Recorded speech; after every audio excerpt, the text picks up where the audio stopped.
Hello বন্ধুরা, আজকের এই ছোট্ট ব্লগে সবাইকে স্বাগত। গোয়াইন নদীর কুল ঘেঁষে ছোট্ট একটা ইঞ্জিন নৌকায় শুরু হইল আমাদের আজকের ভ্রমণ। আমি আর আমার এক ছোট ভাই নুরুল আমিন, সাথে ছিলেন আমাদের একজন চাচা। ছোট ভাই নুরুল আমিন ছিলেন মাঝির ভূমিকায়, আর আমি বসে বসে ভিডিও করছিলাম, কারণ এই দৃশ্য না ধরলে কেমনে হয়।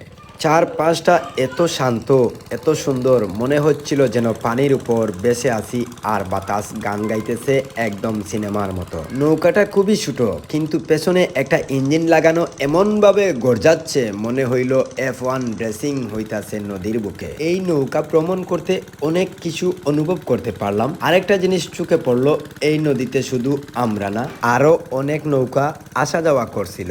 কেউ বালু বোঝাই করে নিয়ে যাচ্ছে, কেউ হয়তো মাছ ধরতেছে, কেউ যাত্রী বহন করতেছে। নদীটা যেন একটা ব্যস্ত জীবনধারা।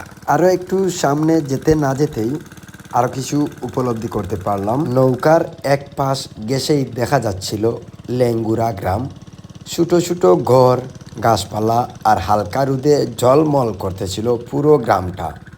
একটা গ্রামীণ সৌন্দর্য যেটা শুধু চোখেই না, মনেও লেগে যায়। দূরে আরেকটা নৌকায় কিছু শ্রমিক কাজ করতেছিল, কারো হাতে টুকরি, কারো হাতে বেলচা। কেউ পানি দিতেছে, কেউ আবার টুকরি মাথায় নিয়ে উপরে উঠতেছে। একমাত্র তারাই জানে পরিশ্রমের মানে কতটা গভীর। আরও একটু সামনে যেতে না যেতেই চোখে পড়লো এক জেলে ভাই জাল দিয়ে নদীতে মাছ ধরতেছে। সব কিছু মিলিয়ে আজকের এই ছোট্ট ভ্রমণটা অনেক উপভোগ করার মতো ছিল। খুবই ভালো লাগছিল, যা বলে আপনাদের বোঝানো যাবে না। অনেক আনন্দ পেয়েছিলাম আজকের এই ছোট্ট ভ্রমণে।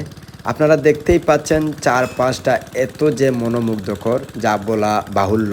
আজকের এই ভিডিওটি ভালো লেগে থাকলে দয়া করে শেয়ার করে দিবেন। আজকে এই পর্যন্ত, সবাই ভালো থাকবেন, সুস্থ থাকবেন। আল্লাহ হাফেজ।